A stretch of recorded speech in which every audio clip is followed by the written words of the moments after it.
ओम नमो भगवते वासुदेवाय। स्वागत है आप सभी का हमारे चैनल पर।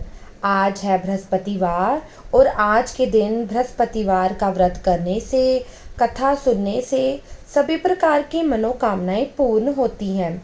अगर व्रत नहीं रख सकते तो भी कथा अवश्य सुननी चाहिए, क्योंकि कथा सुनने मात्र से ही भगवान बृहस्पति देव की कृपा से धन धान्य सुख सौभाग्य में वृद्धि होती है। इसलिए कथा अवश्य सुननी चाहिए। आज की वीडियो में हम आपको बृहस्पतिवार व्रत की कथा सुनाएंगे। अगर कथा पसंद आती है तो चैनल को लाइक शेयर सब्सक्राइब जरूर करें।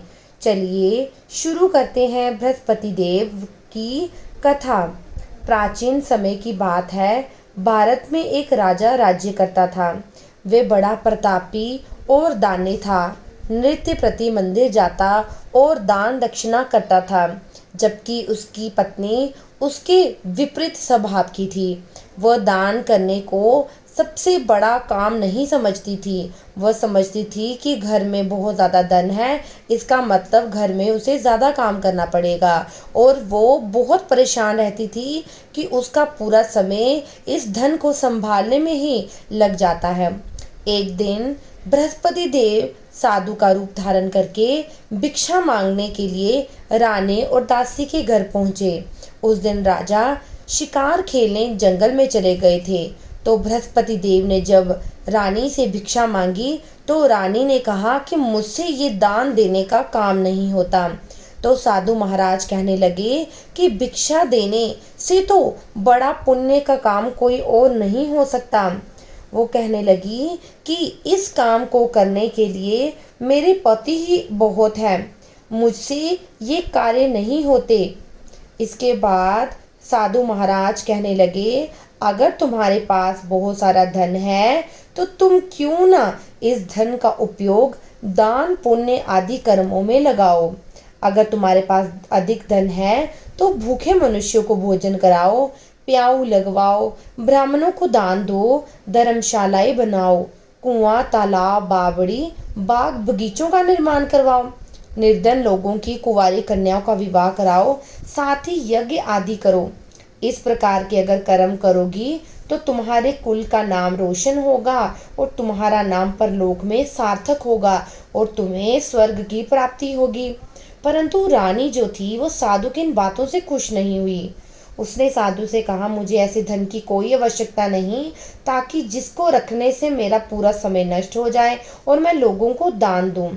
साधु ने कहा, यदि देवी तुम्हारी ऐसी इच्छा है तो मैं तुम्हें कुछ कार्य बताता हूँ, जिसका उपयोग करके तुम जो है वो निर्धन हो जाओगी। तुम क्या करना, बृहस्पतिवार के दिन घर को गोबर से लीपना, केशों को पीली मिट्टी से धोना, केशों को धोते समय स्नान करना, राजा से कहना वह हजामत करवाए, कपड़े धोबी के यहाँ देना। अगर इस प्रकार के कार्य तुम 7 बृहस्पतिवार करोगी तो तुम देखना तुम्हारी जो भी इच्छा है वो पूर्ण होगी। अब साधु के बताए अनुसार रानी ने 3 बृहस्पतिवार ही किए थे कि उसकी धन संपत्ति नष्ट हो गई। भोजन के लिए भी दोनों समय परिवार तरसने लगा, संसारिक भोगों से दुखी रहने लगा। तब वह राजा रानी से कहने लगा, हे रानी, तुम यहाँ पर रहो, मैं दूसरे देश जाता हूँ, क्योंकि यहाँ सभी मनुष्य मुझे जानते हैं, मैं यहाँ कोई कार्य नहीं कर सकता। ऐसा कहकर राजा परदेश चला गया। जंगल से लकड़ी काट कर लाता और शहर में बेचता। इस तरह राजा अपना जीवन व्यतीत करने लगा। इधर राजा के बिना रानी और दासी दुखी रहने लगी। किसी दिन भोजन मिलता, किसी दिन जल पीकर ही अपना दिन व्यतीत करती।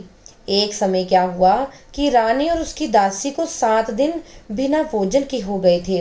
तो रानी ने अपनी दासी से कहा कि पास के नगर में मेरी बहन रहती है, वह बड़ी धनवान है, जब तू उसके पास 5 शेर भेजर मांग के ले आ, ताकि कुछ समय के लिए गुजर बसर हो सके। दासी रानी की बात मान गई और उसकी बहन के पास गई। रानी की बहन उस दिन बृहस्पतिवार की पूजा कर रही थी। उसकी दासी ने रानी की बहन को बहुत आवाजें लगाई, परंतु रानी नहीं उठी। फिर उसके बाद दासी को बहुत गुस्सा भी आया, और जिस दिन हम बृहस्पतिवार की कथा करते हैं कथा करते वक्त हमें उठना नहीं चाहिए। तो जब दासी को रानी की बहन से कोई उत्तर नहीं मिला, बहुत दुखी भी हुई, क्रोध भी आया। इसके बाद वह लौट आई और रानी से कहने लगी, आपकी बहन बड़ी धनी स्त्री है, छोटे लोगों से बात नहीं करती। रानी बोली, इसमें उसका कोई दोष नहीं। जब कठिन समय आता है या ऐसी परिस्थितियां उत्पन्न होती हैं, तब कोई हमारा साथ नहीं देता। बुरे दिनों में कोई साथ नहीं होता। अच्छे बुरे का पता विपत्ति से ही लगता है। अब जो ईश्वर की इच्छा होगी वही होगा, जो हमारे भाग्य में लिखा है वही होगा। उधर रानी की बहन ने सोचा कि मेरे बहन की दासी आई थी, परंतु मैंने उससे बात नहीं की क्योंकि मैं उस समय विष्णु भगवान का कथा पूजन कर रही थी। अब उसने कथा समाप्त की और अपनी बहन के घर गई। उसने दासी से कहा कि दासी क्यों आई थी? मैंने जिस दिन तुम आई, मैंने बृहस्पतिवार का व्रत रखा था। कथा करते ना उठते हैं ना बोलते हैं, इसलिए मैं नहीं बोली। तो रानी कहने लगी, बहन तुमसे कोई बात छुपी नहीं है। मैंने अपनी दासी को तुम्हारे पास 5 शेर भेजल लेने के लिए भेजा था। तो रानी की बहन बोली, देखो बृहस्पति भगवान सबकी मनोकामना पूर्ण करते हैं, शायद तुम्हारे घर में भी अनाज रखा हो। इस प्रकार रानी ने दासी को फिर से रसोई घर भेजा। उसने पहले एक एक बर्तन देख लिया था, परंतु उसे एक घड़े में पूरा भरा हुआ भेजल मिल गया।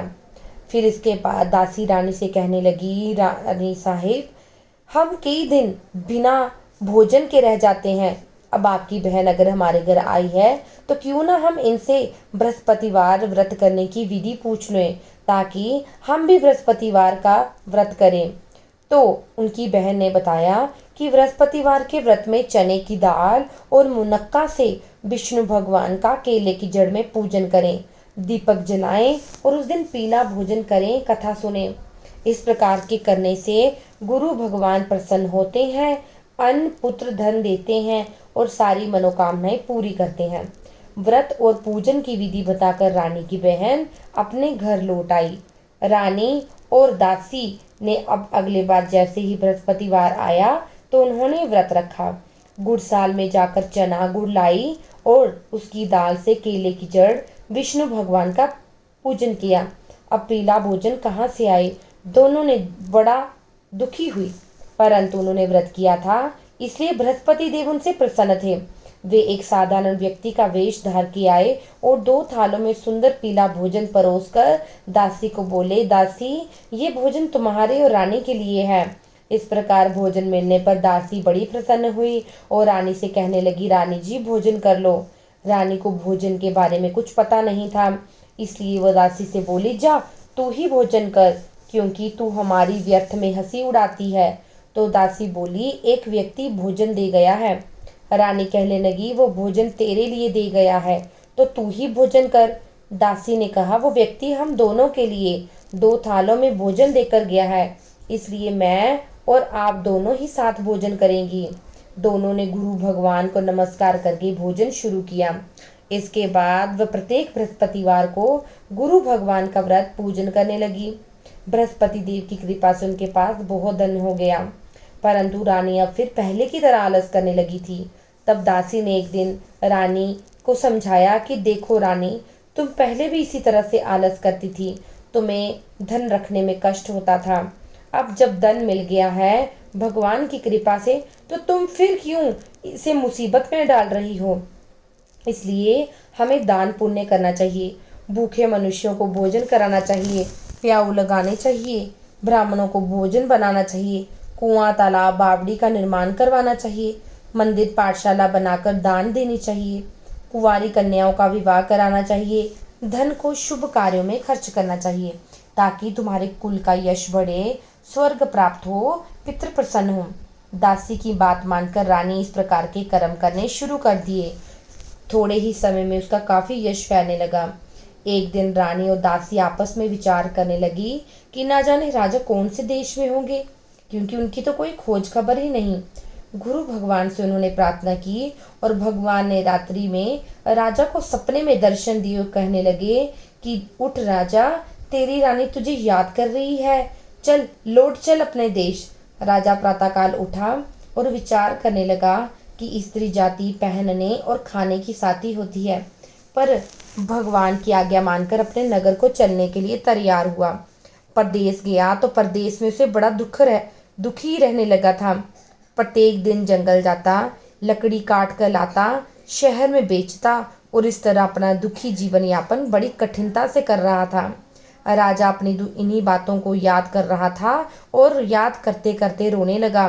उसी समय बृहस्पति देव एक साधु का रूप धारण करके आए और राजा के पास बोले, लकड़हारे, तुम इस सुनसान जंगल में किस चिंता में बैठे हो, मुझे बताओ। ये सुनकर राजा के नेत्रों में अश्रुधारा बहने लगी।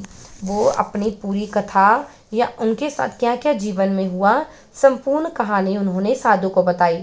महात्मा तो दयालु होते हैं। वे राजा से बोले, राजा, तुम्हारी पत्नी ने बृहस्पति देव के प्रति अपराध किया था, इसी कारण तुम्हारी ये दशा हुई।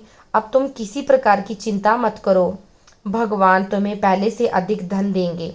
देखो, तुम्हारी पत्नी ने बृहस्पतिवार का व्रत शुरू किया है। अब तुम भी बृहस्पतिवार व्रत करके चने की दाल गुड़ जल के लोटे में डालकर केले का पूजन करो। कथा को हो सुनो, भगवान तुम्हारी सारी मनोकामनाएं पूरी करेंगे। साधु को प्रसन्न देखकर राजा बोले, प्रभु, मुझे लकड़ी बेचकर इतना पैसा नहीं मिलता कि भोजन के उपरांत कुछ बचा सकूं। मैंने रात्रि में अपनी पत्नी को व्याकुल देखा था। मेरे पास कोई साधन नहीं जिससे उसका समाचार जान सकूं। फिर बृहस्पति देव की क्या कथा है ये भी मुझे पता नहीं। साधु ने कहा, तुम किस बात की चिंता मत कर रही हो, चिंता मत करो। बृहस्पतिवार के दिन रोज की तरह लकड़ियां लेकर शहर जाओ, तुम्हें रोज से दुगना धन प्राप्त होगा। तुम भली भांति भोजन कर लोगे और बृहस्पति देव की पूजा का सामान भी आ जाएगा। और बृहस्पति देव की कहानी जो है वो इस प्रकार से है। प्राचीन काल में एक निर्धन ब्राह्मण था, कोई संतान नहीं थी। डेली नृत्य प्रति पूजा पाठ करता, परंतु स्त्री बड़ी मलिनता के साथ रहती, ना स्नान करती, ना किसी देवता का पूजन करती। सुबह जल्दी उठकर सबसे पहले भोजन करती, फिर बाद में अन्य काम करती। ब्राह्मण देवता बड़े दुखी रहते, पत्नी को समझाते पर कोई परिणाम ही नहीं निकलता। भगवान की कृपा से ब्राह्मण की स्त्री के यहाँ कन्या उत्पन्न हुई। वह कन्या शुक्ल पक्ष की तरह अपने पिता के घर में बड़ी होने लगी। बालिका प्रातः स्नान करके विष्णु भगवान का जप करती, बृहस्पतिवार का व्रत भी करने लगी। पूजा पाठ समाप्त करके स्कूल जाती तो मुट्ठी में जौ भर के ले जाती और पाठशाला के मार्ग में डालती। जब वे जौ स्वर्ण के हो जाते तो उन्हें बीनकर घर ले आती। एक दिन बालिका सूप में सोने के जौ फटक रही थी, तभी उसकी माँ ने देख लिया और कहने लगी कि सोने के जौ को फटकने के लिए सोने का सूप होना चाहिए। अगले दिन बृहस्पतिवार था। अब कन्या ने फिर से बृहस्पतिवार का व्रत किया और प्रार्थना करने लगी, हे बृहस्पति देव, यदि मैंने आपकी सच्चे मन से भक्ति की है तो मुझे सोने का सूप दो। बृहस्पति देव ने उसकी प्रार्थना स्वीकार कर ली। रोजाना की तरह वह कन्या जौ फैलाती स्कूल चली जाती। स्कूल से लौटकर जब वो जौ बीन रही थी तो बृहस्पति देव की कृपा से उसे सोने का सूप मिला। वे उसे घर ले आई, उसमें जौ साफ करने लगी, परंतु उसकी माँ का वही ढंग रहा। एक दिन की बात है कि वो सोने के जौ को सूप में साफ कर रही थी, तभी एक वहीं का नगर का राजकुमार वहां से निकला। उसके कार्य को देखकर बहुत प्रसन्न हुआ और राजमहल में जाकर कहने लगा कि मुझे उसी लड़की से विवाह करना है और अन्न जल को त्याग दिया। जब राजा को इस बारे में पता चला तो उसने कहा, कौन ऐसा व्यक्ति है जो तुम्हें दुख पहुंचा रहा है। तब राजकुमार ने राजा से कहा कि मुझे किसी ने कोई दुख नहीं पहुंचाया है, मैं उस लड़की से विवाह करना चाहता हूँ जो सोने के सूप में सोने के जौ साफ कर रही थी। राजा ने कहा कि अवश्य मैं तुम्हारा विवाह उस लड़की से करवाऊंगा, पहले तुम मुझे पता करके दो कि वो लड़की किस नगर में रहती है। तब राजकुमार ने सारी बात उनको बताई। फिर राजा ने मंत्री को उस ब्राह्मण के घर भेजा और उस ब्राह्मण को बताया कि राजकुमार के साथ इस कन्या का विवाह कर दो। कुछ ही दिनों के बाद उस ब्राह्मण की लड़की का विवाह राजकुमार के साथ हो गया और इसके बाद जैसे ही कन्या उनके घर से विदा हुई तो जो निर्धन ब्राह्मण था उसके घर का हाल फिर से वैसा हो गया। गरीबी फिर से निवास करने लगी। एक दिन ब्राह्मण अपनी बेटी के यहाँ पहुंचा और उसे अपना पूरा हाल बताया। कन्या भी अपने पिता के घर को देखकर बड़ी घबरा गई और कुछ पैसे देकर अपने पिता को विदा किया। कुछ दिन तो ठीक चले, फिर से वही हाल हो गया और इस बार पिता फिर से अपनी कन्या के पास पहुंचा। तो उसने बोला कि पिताजी, आप माता जी को मेरे यहाँ लाओ, मैं उन्हें सारी विधि बताऊंगी ताकि गरीबी दूर हो जाए।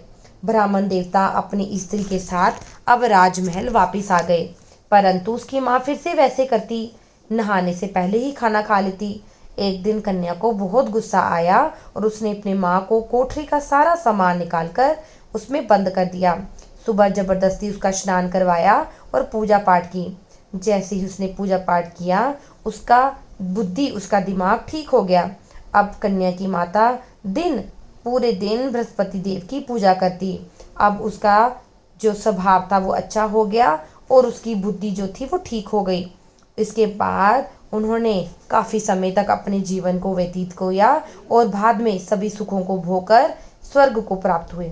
इस तरह कहानी कहकर साधु देवता वहां से अंतर्ध्यान हो गए। धीरे धीरे समय व्यतीत होने पर फिर बृहस्पतिवार का दिन आया। राजा जंगल से लकड़ी काटकर किसी शहर में बेचने गया तो उसे उस दिन और दिनों से अधिक पैसा मिला। राजा ने चना गुड़ आदि लाकर बृहस्पतिवार का व्रत किया। उस दिन से उसके सारे कलेश दूर हो गए। परंतु जब अगला गुरुवार आया तो बृहस्पतिवार का व्रत करना भूल गया। इस कारण बृहस्पति भगवान नाराज हो गए। अब उस दिन उस नगर के राजा ने विशाल यज्ञ का आयोजन किया और समस्त राज्य में ये घोषणा करवा दी कि कोई भी मनुष्य अपने घर में भोजन नहीं बनाएगा और जो भोजन बनाएगा उसे फांसी की सजा दी जाएगी। अब राजा की आज्ञा के अनुसार राज्य के सभी भासी राजा के भोज में सम्मिलित हुए, लेकिन लकड़हारा देर से पहुंचा, इसलिए राजा उसे अपने साथ महल ले गया। राजा लकड़हारे को भोजन करा रहे थे, तब रानी की दृष्टि उस खूंटी पर पड़ी जहां उनका सोने का हार लटका था। अब उसे वो हार खूंटी पर नहीं दिखाई दिया तो रानी को निश्चय हो गया कि जरूर इस लकड़हारे ने उसका हार चुराया है। इसके बाद सैनिक बुलाकर उसे जेल में डलवा दिया। जब लकड़हारा जेल में गया तो बड़ा दुखी होने लगा। हे बृहस्पति देव, सुख देकर दुख देते हो, कौन से पूर्व जन्म के कर्म है ताकि मुझे ये दुख प्राप्त हुआ। और उसी साधु को याद करने लगा जो जंगल में मिला था। उसी समय तत्काल बृहस्पति देव साधु का रूप ध्यान कर उसकी दशा को देखकर कहने लगे, मूर्ख, तूने बृहस्पति देव की कथा नहीं की, इसी कारण तुझे दुख जो है वो फिर से भोगना पड़ रहा है। इसके बाद राजा ने उस साधु से क्षमा याचना की और कहा कि तू फिर से बृहस्पति देव की पूजा कर, तेरे सारे कष्ट दूर होंगे। अगले बृहस्पतिवार तुझे जेल के द्वार पर 4 पैसे मिलेंगे। राजा ने पूजा का सामान मंगवाकर कथा कही, प्रसाद बांटा। उसी रात्रि को बृहस्पति देव ने नगर के राजा को सपने में दर्शन दिए और कहा, तूने जिस आदमी पकड़ा है वो एक राजा है, अगर तूने उसे नहीं छोड़ा तो मैं तेरे राज्य को नष्ट कर दूंगा। राजा प्रातःकाल उठा और खूंटी पर हार टंगा देकर लकड़हारे को बुलाकर क्षमा याचना की और राजा के योग्य सुंदर वस्त्र आभूषण भेंट करके विदा किया। गुरुदेव की आज्ञा के अनुसार राजा अपने नगर को चला गया। जब नगर के निकट पहुंचा तो उसे बड़ा आश्चर्य हुआ। नगर में पहले से अधिक बाग, तालाब, कुएं, धर्मशालाएं, मंदिर बने हैं।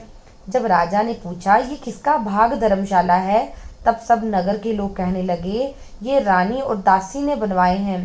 राजा को बड़ा आश्चर्य हुआ और गुस्सा भी आया। जब रानी ने ये खबर सुनी कि राजा आ रहे हैं तो उसने अपनी दासी से कहा, दासी देख, राजा हमको कितनी बुरी हालत में छोड़ गए थे, हमारी ऐसी हालत देखकर वो लौट ना जाएं, इसलिए तू दरवाजे पर खड़ी हो जा। रानी की आज्ञा के अनुसार दासी दरवाजे पर खड़ी हो गई। जब राजा आए तो उन्हें अपने साथ महल ले आई। तब राजा ने क्रोध करके अपनी तलवार निकाली और पूछने लगे, बताओ ये धन तुम्हें कैसे प्राप्त हुआ। तब रानी ने सारी बात बताई कि ये सब धन हमें बृहस्पति देव के व्रत के प्रभाव से प्राप्त हुए हैं। राजा ने निश्चय किया कि 7 दिन के बाद जब बृहस्पतिवार आता है तो उस दिन लोग सारे व्रत करते हैं, परंतु अब से मैं रोज बृहस्पति देव की पूजा किया करूंगा और 3 समय कथा कहा करूंगा। अब राजा के दुपट्टे में हर समय चने की दाल बंधी रहती और दिन में 3 बार कथा कहता। एक दिन राजा ने विचार किया कि क्यों न अपनी बहन के घर जाया जाए, तो राजा चल पड़ा अपनी बहन की तरफ। रास्ते में सबसे पहले उसे कुछ लोग दिखे जो एक मुर्दे को लेकर जा रहे थे। राजा ने कहा कि तुम सबसे पहले मेरी कथा सुन लो। तो कुछ लोग कहने लगे कि यहाँ एक व्यक्ति मर गया है और तुम्हें कथा की पड़ी है। फिर उनमें से कुछ व्यक्ति कहने लगे चलो तुम्हारी पहले कथा सुन लेते हैं। राजा ने जब आधी कथा सुना दी तो मुर्दा हिलने लगा और उसके बाद जैसे ही कथा समाप्त हुई मुर्दा राम राम कहकर उठ खड़ा हुआ। अब राजा की प्रशंसा होने लगी। राजा आगे गया तो एक किसान खेत में हल चला रहा था। राजा ने उसे कहा कि तुम मेरी बृहस्पतिवार की कथा सुन लो। तो उसके बाद वो किसान कहने लगा कि मेरे पास समय नहीं है, मैं बृहस्पतिवार की कथा नहीं सुन सकता। अगर मैं कथा सुनने बैठ गया तो खेतों में हल कौन चलाएगा। इसके बाद राजा आगे बढ़ गया, पर जैसे ही राजा आगे बढ़ा उसके बैल नीचे गिर गए और किसान के पेट में जोर से दर्द होने लगा। जैसे ही किसान की माँ उसके लिए खाना लेके आई तो उसके बेटे ने उसको सारी बात बताई। किसान की माँ दौड़ते दौड़ते राजा के पास पहुंची और बोली मुझे तुम्हारी कथा सुननी है, तुम मेरे खेत में चलकर वहाँ पर कथा मुझसे सुनो। इसके बाद वो खेत में चले गए और कथा जो है सुनाने लगे। जैसे ही कथा समाप्त हुई बैल उठ खड़े हुए और किसान का पेट दर्द खत्म हो गया। अब राजा अपनी बहन के घर पहुंच गया और उससे कुशल मंगल पूछा। राजा की बहन ने उसका बड़ा आदर सत्कार किया।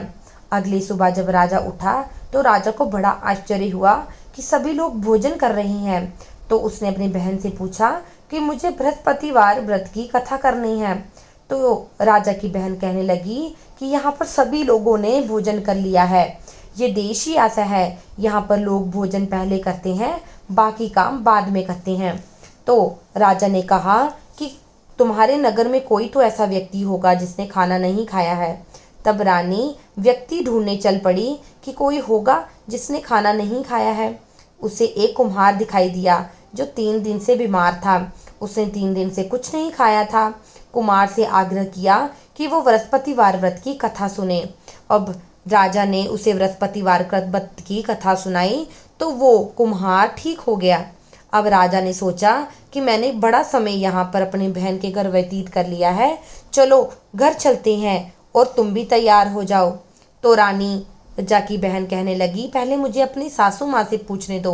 तब उसकी सास ने कहा तुम जा सकती हो अपने बहन भाई के साथ, परंतु बालकों को ना ले जाना क्योंकि तुम्हारे भाई की कोई संतान नहीं। जब राजा की बहन ने बताया कि बच्चे नहीं जाएंगे तो राजा को बड़ा दुख हुआ और कहने लगा अगर बालक नहीं जाएंगे तो तुम्हारा क्या काम। राजा अपने महल पहुंचा और रानी को सारी बात बताई कि हम तो निर्वंशी राजा हैं, हमारा तो मुंह देखने का भी कोई धर्म नहीं। तब रानी कहने लगी कि बृहस्पति देव ने हमें इतना कुछ दिया है, वे हमें संतान भी अवश्य देंगे।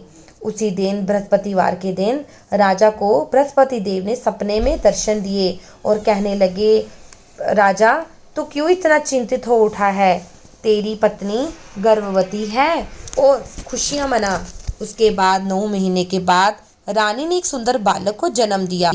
तब राजा बोलने लगे हे रानी, स्त्री बिना भोजन के रह सकती है परंतु बिना कहे नहीं रह सकती। जब मेरी बहन आए तो तू उनसे कुछ मत कहना। तो रानी ने सुनकर हाँ कर दी। जब राजा की बहन ने ये शुभ समाचार सुना बड़ी खुश हुई और बधाई लेकर अपने भाई के यहाँ पहुंची। तभी रानी ने कहा घोड़ा चढ़ाकर नहीं आई, गधा चढ़ी आई। तो राजा की बहन बोली भाभी अगर मैं इस प्रकार ना कहती तो तुम्हें औलाद कैसे मिलती। बृहस्पति देव ऐसे ही है, जैसे जिसके मन में कामना है सभी की पूर्ण करते हैं। जो सद्भावना पूर्वक बृहस्पतिवार का व्रत करता है, कथा पढ़ता है, सुनता है, दूसरों को सुनाता है, बृहस्पति देव उसकी सभी मनोकामनाएं पूरी करते हैं। बृहस्पति देव सदैव उसकी रक्षा करते हैं। जो संसार में सद्भावना से गुरुदेव का पूजन और व्रत सच्चे हृदय से करते हैं उनकी सभी मनोकामनाएं पूरी होती हैं। जैसे सच्ची भावना से रानी और राजा ने बृहस्पति देव व्रत की कथा का गुणगान किया तो उनकी सभी इच्छाएं बृहस्पति देव ने पूर्ण की। इसलिए सबको कथा सुनने के बाद प्रसाद लेकर जाना चाहिए और हृदय से उनका मनन करते हुए जयकारा बोलना चाहिए। बोलिए बृहस्पति भगवान की जय। अब आइए करते हैं बृहस्पति देव की आरती। ओम जय बृहस्पति देवा, स्वामी जय बृहस्पति देवा। शिन शिन भोग लगाऊं कंदली फल मेवा। ओम जय बृहस्पति देवा। तुम पूरन परमात्मा तुम अंतरयामी। जगत पिता जगदीश्वर तुम सबके स्वामी। ओम जय बृहस्पति देवा। चरण हरनामृत निज निर्मल सब पातक हरता। सकल मनोरथ दायक कृपा करो भरता। ओम जय बृहस्पति देवा। तन मन धन अर्पण कर जो जन शरण पड़े। प्रभु जो जन शरण पड़े प्रकट हो के आकर द्वार तेरे खड़े। ओम जय बृहस्पति देवा। दीन दयाल दयानिधि भगतन हितकारी। पाप दोष सब हरता भवबंधन हारी। ओम जय बृहस्पति देवा। सकल मनोरथ दायक सब संशय हारो। विषय विकार मिटाओ संतन सुखकारी। ओम जय बृहस्पति देवा। जो कोई आरती प्रभु की प्रेम सहित गावे। जेठानंद कर सो निश्चय फल पावे। ओम जय बृहस्पति देवा। बोलिए विष्णु भगवान की जय, बृहस्पति देव की जय। और अगर आपको आज की कथा पसंद आती है चैनल को लाइक शेयर सब्सक्राइब करें और कमेंट सेक्शन में ओम नमो भगवते वासुदेवाय अवश्य लिखें।